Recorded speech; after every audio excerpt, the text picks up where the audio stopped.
यमुना में प्रदूषण पर बोले दिल्ली के मुख्यमंत्री केजरीवाल, अगले चुनाव तक यमुना को कर देंगे पूरी तरह से साफ। केजरीवाल बोले यमुना को गंदा होने में 70 साल लगे, 1-2 दिन में कुछ नहीं हो सकता। केजरीवाल ने कहा युद्ध स्तर पर होगा यमुना की सफाई का काम, मैं खुद यमुना में लगाऊंगा डुबकी। सीएम केजरीवाल ने नए सीवर ट्रीटमेंट प्लान का किया वादा, कहा नालों की सफाई के लिए लेंगे तकनीक की मदद। बीजेपी सांसद मनोज तिवारी ने कहा 7 साल से झूठ बोल रहे हैं केजरीवाल, यमुना नदी के मुद्दे पर बहस को चुनौती दी।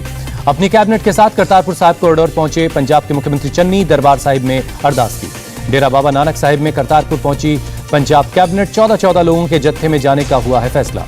कांग्रेस और बीजेपी नेता समेत भारत से आज कुल 100 लोग करतारपुर साहिब पहुंचे। कल 28 श्रद्धालुओं ने दर्शन किए थे। पंजाब कांग्रेस अध्यक्ष नवजोत सिंह सिद्धू को आज करतारपुर जाने की नहीं मिली थी इजाजत। सिद्धू अब तीसरे जत्थे में 20 नवंबर को जाएंगे करतारपुर। कांग्रेस का बड़ा आरोप, कहा चीन ने भूटान में डोकलाम के पास बसाए गांव, पीएम मोदी से चुप्पी तोड़ने के लिए कहा। कांग्रेस प्रवक्ता गौरव वल्लभ ने पूछा देश की एकता अखंडता के साथ समझौता क्यों कर रही सरकार, पीएम के क्लीन चिट देने के बाद बढ़ रही है चीन की हिम्मत। रक्षा मंत्री राजनाथ सिंह पहुंचे रेजांगला, चीन के साथ 1962 के युद्ध में शहीद हुए सैनिकों को याद किया। राजनाथ सिंह के साथ 1962 की जंग में शामिल हुए कई वेटरन पहुंचे रेजांगला।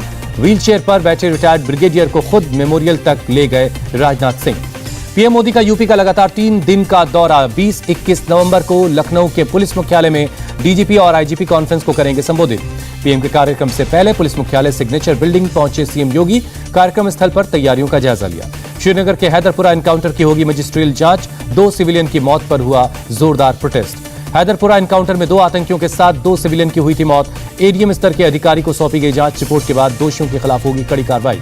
हैदरपुरा एनकाउंटर पर गुप्कार गुट की बैठक, एनकाउंटर मामले की न्यायिक जांच की मांग, राष्ट्रपति को पत्र लिखेंगे फारूक अब्दुल्ला। कुलगाम के पंबाई एनकाउंटर में एक और आतंकी मारा गया, घाटी में कल से ढेर हुए आतंकियों की संख्या हुई 6। महबूबा मुफ्ती ने खारिज की पुलिस की सफाई, कहा मुझे नजरबंद और 2 कार्यकर्ताओं को गिरफ्तार किया गया है। कांग्रेस प्रवक्ता सुरजेवाला पहुंचे सुप्रीम कोर्ट, ईडी सीबीआई के डायरेक्टर पर सरकार के अध्यादेश को चुनौती दी। सुप्रीम कोर्ट का फरार चल रहे परमबीर सिंह पर सुनवाई से इनकार, कोर्ट ने कहा परमबीर के अपना ठिकाना बनाने के बाद ही अगली सुनवाई होगी। सुप्रीम कोर्ट ने परमबीर के वकील ने उनकी लोकेशन बताने के लिए कहा, 22 नवंबर को होगी अगली सुनवाई। कंगना रनौत के लिए शिवसेना सांसद कृपाल तुमाने की आपत्तिजनक टिप्पणी, कहा दिल्ली के सांसद और विधायक जानते हैं कि कंगना को क्या करके मिला पद्मश्री। कंगना के बयान पर बोले छत्तीसगढ़ के सीएम भूपेश बघेल, कंगना की मानसिक स्थिति खराब, सुर्खियों में रहने के लिए कुछ भी बोलती रहती है। नवाब मलिक का समीर वानखेड़े पर नया अटैक, वानखेड़े के 2 स्कूल सर्टिफिकेट शेयर किए, दोनों में समीर दाऊद वानखेड़े नाम लिखा है।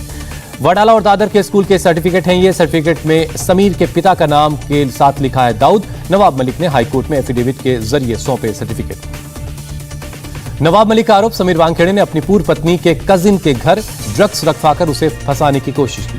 नवाब मलिक के मुताबिक समीर ने एक युवक को झूठ के केस में गिरफ्तार किया, पीड़ित युवक के पिता भी आईपीएस ऑफिसर है। नवाब मलिक के खुलासे पर समीर वानखेड़े की सफाई, कहा मां के धर्म की वजह से स्कूल सर्टिफिकेट में अपने नाम के आगे दाऊद लिखा। गुरुग्राम में खुले में नमाज को लेकर बवाल के बीच सिखों ने पेश की मिसाल, जुमे की नमाज के लिए गुरुद्वारे की जगह ली। गुरुद्वारा सिंह साहिब गुरुग्राम कमेटी के अध्यक्ष ने कहा गुरुद्वारा गुरुओं का घर, गुरु के घर किसी भी धर्म के व्यक्ति को आने की इजाजत है। कॉमेडियन वीरदास पर एमपी के गृहमंत्री नरोत्तम मिश्रा सख्त, कहा माफी मांगने तक एमपी में कार्यक्रम को नहीं मिलेगी मंजूरी। यूपी चुनाव के लिए बीजेपी ने कसी कमर, चुनाव प्रभारियों के प्रभार वाले क्षेत्रों में घर लेकर रहने का निर्देश दिया। बीजेपी ने धर्मेंद्र प्रधान को बनाया यूपी का चुनाव प्रभारी, अर्जुन मेघवाल, अन्नपूर्णा देवी, सरोज पांडे, कैप्टन अभिमन्यु समेत 7 सह प्रभारियों की नियुक्ति हुई। पीएम मोदी की बैंकिंग सेक्टर को सलाह, सामने वाले को याचक समझना छोड़कर पार्टनरशिप का मॉडल अपनाएं। पीएम मोदी ने कहा बैंक से सिर्फ पैसे लूटने वालों की होती है चर्चा, हमारी सरकार ने देश से वापस लाया 5 लाख करोड़ रुपए। सिडनी डायलॉग में पीएम मोदी का वर्चुअल संबोधन, भारत और ऑस्ट्रेलिया के बीच स्ट्रेटेजिक पार्टनरशिप को क्षेत्र और दुनिया के लिए अच्छी बात बताया। पीएम मोदी ने कहा डिजिटल युग सब कुछ बदल रहा है, संप्रभुता से लेकर सुरक्षा तक सवाल खड़े कर रहा है।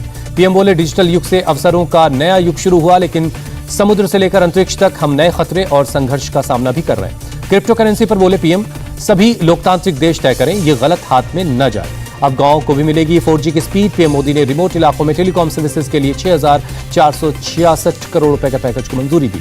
सीएम योगी ने से मिले उत्तराखंड के सीएम पुष्कर सिंह धामी, सीएम योगी के आवास पर हुई ये मुलाकात। सीएम योगी के साथ बैठक के बाद बोले पुष्कर धामी, 21 साल से लंबित पड़े मामलों पर बनी सहमति, सिंचाई विभाग की जमीन पर होगा दोनों राज्यों का संयुक्त सर्वे। मायावती के घर पहुंची यूपी की राज्यपाल आनंदीबेन पटेल, मायावती की मां के निधन पर जताया शोक। दिल्ली विधानसभा की पीस एंड हार्मनी समिति के सामने फेसबुक इंडिया के अधिकारियों की पेशी हुई। दिल्ली हिंसा से जुड़े सवालों के जवाब मांगे गए। ऑफलाइन ही होंगे सीबीएसई और सीआईएससी के एग्जाम। सुप्रीम कोर्ट ने एग्जाम को हाइब्रिड मोड में करवाने की मांग वाली याचिका रद्द की। पॉक्सो एक्ट पर सुप्रीम कोर्ट ने रद्द किया बॉम्बे हाई कोर्ट का फैसला। यौन उत्पीड़न केस में स्किन टू स्किन कांटेक्ट के बिना भी लागू होगा ये एक्ट। दिल्ली में सुबह सुबह लगा था लंबा ट्रैफिक जाम। कालिंदी कुंज रूट पर काफी देर तक लगा रहा जाम। 46 साल की उम्र में जुड़वा बच्चों की मां बनी प्रीति जिंटा। सोशल मीडिया पर शेयर की खुशखबरी।